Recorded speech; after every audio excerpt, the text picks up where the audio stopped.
Madi! So, mag-prepare na tayo ng mga ingredients. So, ready natin itong chicken natin. And may potato tayo dito. And may Chinese celery tayo. And now, mag-heat tayo ng cooking oil. And saute natin yung ginger. So, ito po yung sauce na gagamitin natin. So, fry na natin yung chicken. Pag light brown na, so, lagay natin yung potato and lagay natin ng water. And then, lagyan natin ng isang spoon ng sauce na to.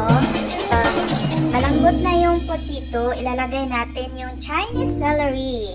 And then, haluin natin para yung lasa maano sa Chinese celery. So, pag-absorb ng water, so this is ready to serve.